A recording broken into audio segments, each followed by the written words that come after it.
I can safely say there were a lot of things I expected in arriving here in New York for your favorite hockey team's season opener. I did not expect, well, I'll share in a moment. Good morning to you. Good Wednesday morning from New York. I'm Dejan Kovacevic of DK Pittsburgh Sports. This is Daily Shot of Penguins. Comes your way bright and early every weekday if you're into football and or baseball. I also offer daily shots of Steelers and Pirates that I hope you'll also check out. Penguins 3, Rangers 0 here at Madison Square Garden last night. Justin Brazeau had the only non-empty net goal of the game, then the first empty netter, and then Blake Lizotte topped it off less than a minute later. Artur Silovs stopped all 25 shots that he faced for his first regular season shutout in the NHL. Both of the teenagers who made their respective debuts, Ben Kindle and Harrison Brunick, acquitted themselves plenty well. Kindle really well. And the very best player on the rink for either side was Evgeny Malkin. And I say that with respect to everybody else I just mentioned. Gino was flying, and Gino was efficient in all three zones, an absolute beast in the defensive zone. I gotta tell you, I'm not sure that anything jumped out to me more. Well, a couple of things. One was the manner in which the Penguins executed the Dan Muse system. What is the system? Well, it's got lots of layers to it, as any hockey system would. But the best way to think of it, especially when you're watching it in its early stages, is there are lots of numbers. And there are lots of numbers in important areas. So if it looked to you, or more important, if it looked to the Rangers like the Penguins were in a constant state of having too many men on the ice, it's because they moved as a group. They moved, more specifically, as a trio, like a triangle. You would see two guys go to the New York puck carrier. You would see a third one wait in what would be the most likely spot for that puck to squirt out. You would see the Penguins take the puck back.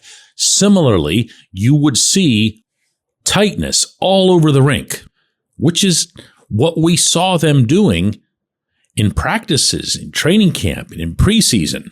Except it was kind of funny because it looked last night like they'd been doing it for years. I brought this up with Muse afterward. Dan, do you feel like, especially after the camp and the preseason that you conducted, the way you had everybody staying so tight and tightly, that played out here? Yeah, no, for sure. I think that, there's definitely there's plenty that we want to keep building in.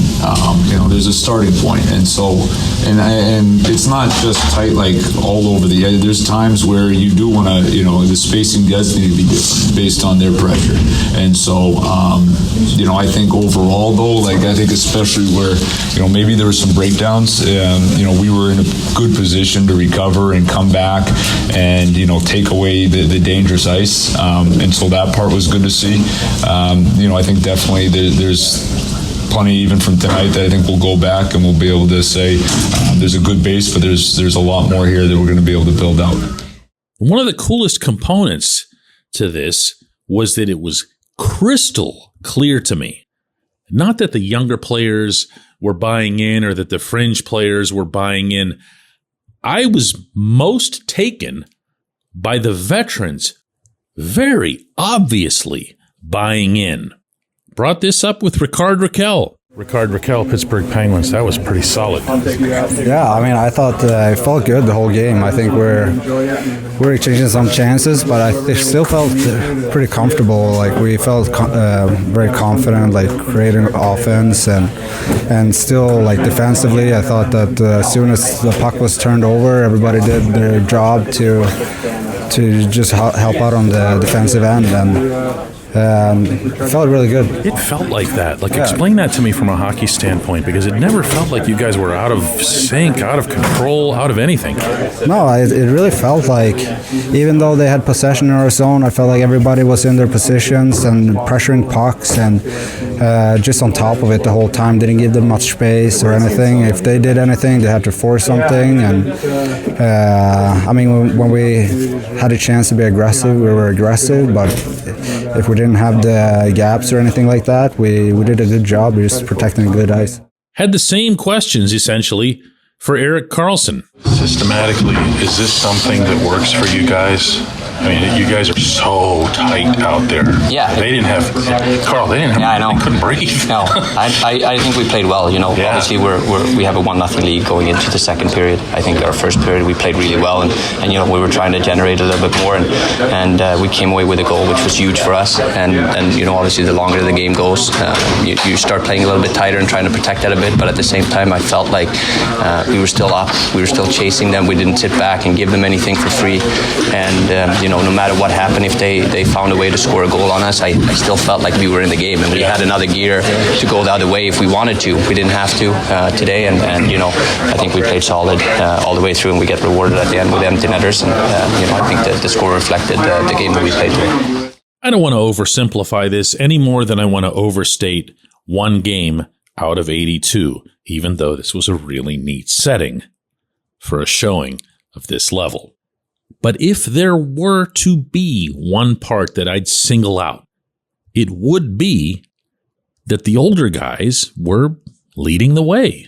I know nobody wants to hear that right now. It's all going to be Kindl and Brunik and Kindl and Brunik, and that's cool. That's fun. I totally get it. I'm having fun with it as well. But this team, this season, goes nowhere if your best players aren't your best players. And in this context, your best players have to be bought in to what it is that everybody's doing, and they have to be the ones that lead the way.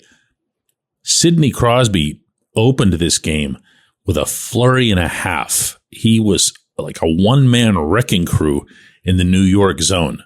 It's really, really surprising. You can watch it several times that he didn't score.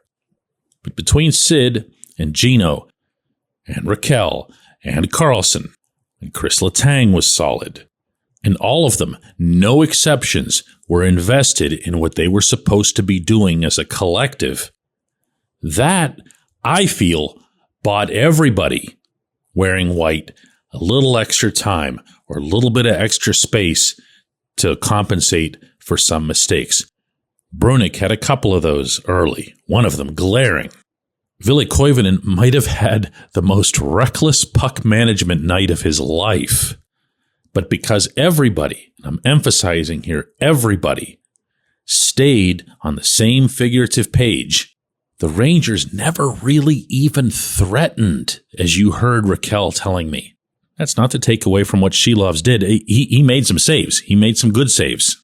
But rather, it's to underscore how good, how confident they felt together out there. Really, really cool. Can't fathom that there would have been a more picture-perfect way for this season to start. Except, of course, if they were to do it again tomorrow night in the home opener against the Islanders. When we come back, J1Q. Hey guys, if you're planning to see a concert or a Penguins game, once the NHL season starts, use the GameTime app to get your tickets. You can snag new ticket deals before anyone if you set it into app alerts. The app is easy to use. No surprise fees at checkout. You can see your seat view before buying, and you're getting legit tickets delivered on time. If you're not much of a planner, you can get last-minute deals on tickets right up to the start of an event. Lowest price guaranteed, or GameTime will credit you 110% of the difference. Download the GameTime app and enter the code DK Penguins in your app profile for $20 off your first purchase.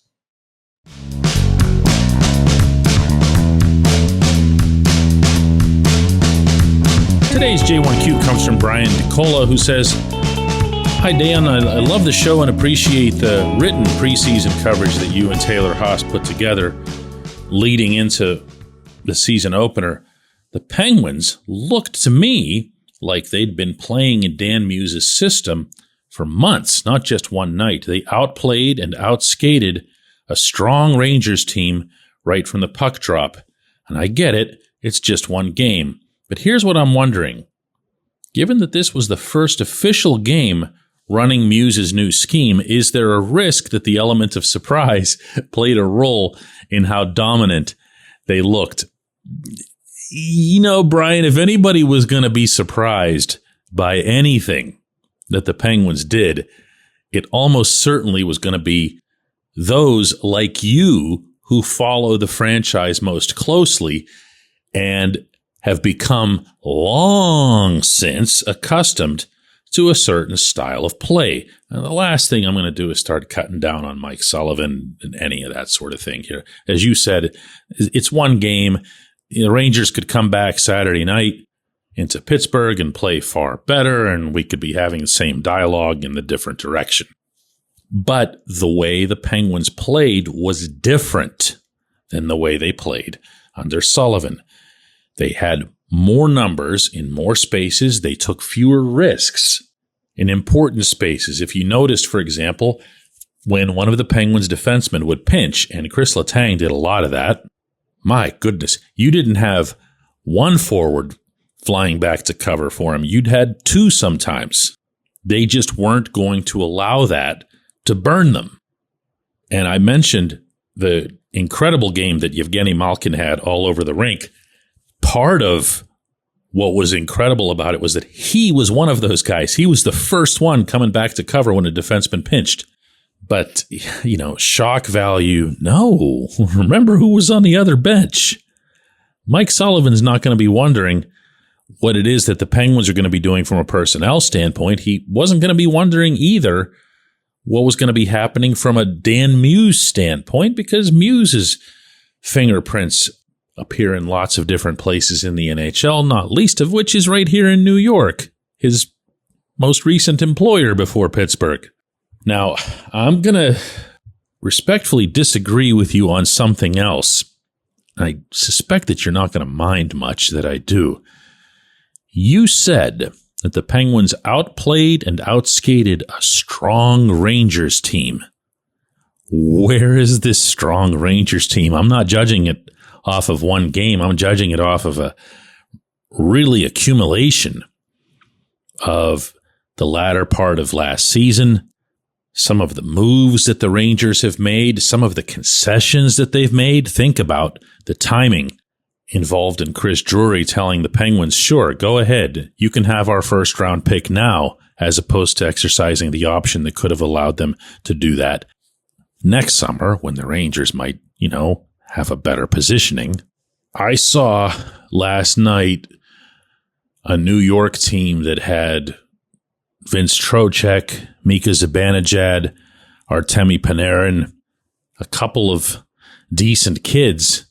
And then they had to go out yesterday morning and add Connor Sherry, who's been a bit part player in the NHL for quite some time now, meaning since his big important days in Pittsburgh. And they put him right away on the third line. I saw a defensive core that had Adam Fox and, they have Vladislav Gavrikov. He's new and he's going to be feeling his way around. That's going to make them a little bit stronger, obviously. But I didn't see any, how did you call them? Strong. I didn't see a strong team. I have a feeling this, Brian, is going to become a recurring theme on this program because I'm not feeling too stoked about the Eastern Conference as a whole. And that might even end up including the Panthers with Alexander Barkov set to miss maybe the entire season. And that's not me comparing them to the Penguins. That's not me involving the Penguins in the discussion at all. It's more looking at the teams that would be the top 5, 6, 7 in the East and weighing them against what would be the top. Oh my goodness. Think about what's over in the West right now. And I just have a feeling that after a couple of years of the East raising the cup, things are going to start tilting a lot more in the other direction, not just this year, but maybe for the next 2 or 3 years. Regardless, this Rangers team, I don't think is strong. I don't think it's going to become strong. But I'm not taking anything away from the Penguins last night either. That was an impressive overall performance. And I just loved that the prevailing sentiment in that locker room afterward was, wow, we can do a lot better than that. Spoken to me by none other than the captain himself. I appreciate the question. I appreciate everybody listening to Daily Shot of Penguins. Anybody ready to have fun now?